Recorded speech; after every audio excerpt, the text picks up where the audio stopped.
इस वीडियो के एंड तक हो सकता है तुम सोशल मीडिया डिलीट ना करो और हो सकता है कभी डिलीट करने की जरूरत भी ना पड़े। अब मैं ऐसा इसलिए कह रहा हूँ क्योंकि पिछले कुछ महीनों से मैं 3 मिनट से ज्यादा किसी सोशल मीडिया प्लेटफॉर्म पे रुक नहीं पाया, जो कि अपने आप में मेरे लिए बहुत बड़ी बात है। तो जनवरी 2026 की बात है, जब मैं सीरियसली सोशल मीडिया छोड़ना चाहता था। तो नए साल पे मैंने भी प्लेज ले ली और ऐप डिलीट कर दी। और मुझे लगा कि अब सारी चीजें सही हो जाएंगी, अब सब चीज ठीक हो जाएगा। लेकिन कुछ दिन बाद मैं फिर से स्क्रॉलिंग कर रहा था मेरे भाई, और मेरे दिमाग में एक ही बात आई, शायद मेरे अंदर ही डिसिप्लिन नहीं है। हाँ, मुझे भी पहले यही लगता था, लेकिन कहानी बिल्कुल अलग थी। चलो इसे थोड़ा और अच्छे से समझाता हूँ, थोड़ा सा सुन लेना, इंपॉर्टेंट है। तो सोचो, एक शॉपिंग मॉल है, वहाँ हर एक शॉप चाहती है कि तुम 5 मिनट और रुक जाओ, क्योंकि जितनी ज्यादा देर तुम वहां पे रुकोगे उतना ज्यादा पैसा बनेगा। अब उस मॉल की जगह सोशल मीडिया को रख दो, यहाँ पे तुम पैसे नहीं देते लेकिन अपना अटेंशन देते हो मेरे भाई। इसलिए अगर तुम्हारा फोकस टूट रहा है और तुम सेम गलती बार बार रिपीट कर रहे हो, तो हर बार खुद को ब्लेम मत करो।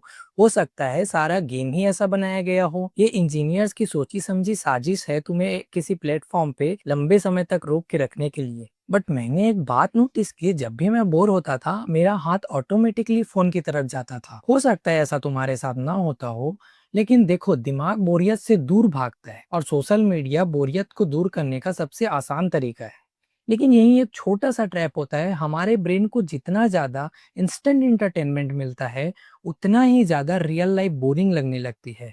और तो और हमें अपने आसपास के लोग, फैमिली, पढ़ाई, इवन खुद के थॉट्स भी बोरिंग लगने लगते हैं। और ये आदत नहीं है, ट्रेनिंग है। और ये ट्रेनिंग किसने दी, ये मैं पहले ही बता चुका हूं। और यहीं पर सबसे इंटरेस्टिंग बात आती है इस प्रॉब्लम का सॉल्यूशन। ऑनेस्टली ये इतना सिंपल है कि शायद तुम पहले इग्नोर कर देते। मैं जब भी फोन उठाता था तो पहले से डिसाइड करके फोन नहीं उठाता था, मेरा हाथ अपने आप ही फोन तक पहुंच जाता था। देखो, ज्यादातर केसेस में डिसीजन हम नहीं ले रहे होते, हैबिट ले रही होती है। अगर फोन पॉकेट में रखोगे तो ब्रेन सीधा अनलॉक करेगा, लेकिन फोन दूसरे रूम में होगा तो बीच के 10 सेकंड तुम्हें चॉइस दे देंगे। और भाई सच बताऊं तो कभी कभी सिर्फ 10 सेकंड ही काफी होते हैं किसी पुरानी आदत को खत्म करने के लिए। और जब भी मुझे फोन उठाने का मन करता था, मैं अपने सामने ये 4 ऑप्शंस रेडी रखता था।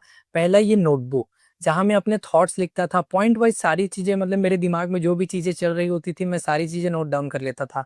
या तो मैं अपने दोस्तों को या फैमिली मेंबर्स को कॉल कर लेता था, या फिर मैं 10 मिनट के लिए वॉक पे चला जाता था। और अगर मैं ये सारी चीजें नहीं कर रहा होता, तब मैं कोई भी बुक उठा लेता था जिसका केवल मुझे एक पेज पढ़ना होता था। और उस एक पेज को पढ़ने के बाद मेरे अंदर क्यूरियोसिटी जाग जाती थी, और मैं आगे कहानी में क्या होगा इस ये जानने के लिए आधे घंटा या 1 घंटा, कभी कभी 2 घंटे तक भी ये बुक पढ़ता ही रहता था। अगर तुमने इनमें से कुछ पॉइंट्स ही फॉलो कर लिए, तो धीरे धीरे तुम नोटिस करोगे, सुबह उठते ही फोन चेक करने की जल्दी कम हो रही है, फोकस पहले से बेहतर है, बिना वजह गुस्सा कम आ रहा है, छोटी छोटी बातों की एंजाइटी कम हो रही है, नींद भी इम्प्रूव होने लगती है। और सबसे बड़ा चेंज, तुम खुद के साथ कंफर्टेबल फील करने लगते हो, क्योंकि बहुत टाइम बाद दिमाग दूसरों के लाइफ कंज्यूम नहीं कर रहा, वो खुद की लाइफ समझ रहा होता है। एक लाइन है, शायद वो इस वीडियो का सबसे इंपॉर्टेंट पार्ट है, इंसान को सोशल मीडिया बर्बाद नहीं करता, बिना सोचे कंज्यूम करना करता है। और ये सिर्फ सोशल मीडिया के साथ नहीं होता, इवन न्यूज,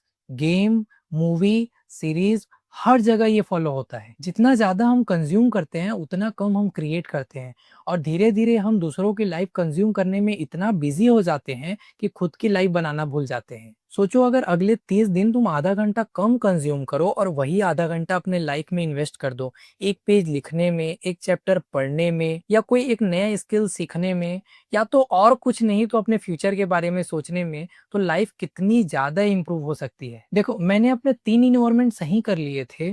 पहला, फिजिकल इन्वायरमेंट, मैंने मोबाइल से दूरी बना ली थी, मैं अक्सर मोबाइल को दूसरे रूम पे छोड़ देता था। दूसरा, डिजिटल इन्वायरमेंट, जो ऐप या जो सोशल मीडिया प्लेटफॉर्म मेरा टाइम कंज्यूम करती थी, मैं उनमें टाइमर लगा देता था। तीसरा, सोशल इन्वायरमेंट, मैं ऐसे लोगों से दूर रहता था जिनके पास जाने से मैं स्क्रॉलिंग करने लगता था। जिनके साथ बैठकर आइडियाज, गोल्स और लाइफ की बातें होती हैं, उनके साथ ही तुम ग्रो करते हो। इंसान अपने इन्वायरमेंट का एवरेज बन जाता है। और शायद सोशल मीडिया को डिलीट करना कभी सॉल्यूशन था ही नहीं, सॉल्यूशन था अपनी अटेंशन को वापस लेना, अपना टाइम, एनर्जी और फोकस को वापस अपनी लाइफ को देना। याद रखना, फोन तुम्हारे हाथ में होने चाहिए, तुम फोन के हाथ में नहीं। और अगर तुम 8th से लेके 12th तक के स्टूडेंट हो, तुमको अगर किसी भी प्रकार के पढ़ाई से रिलेटेड या लाइफ से रिलेटेड प्रॉब्लम है या तुम मुझसे कुछ डिस्कशन करना चाहते हो, तो 1-to-1 सेशन का जो लिंक है वो नीचे डिस्क्रिप्शन में दिया हुआ है। उसके जो चार्जेस है बहुत कम है, तुम ज्वाइन कर सकते हो। एक बार चेक कर लेना। तो मिलते हैं नेक्स्ट वीडियो में। Thank you.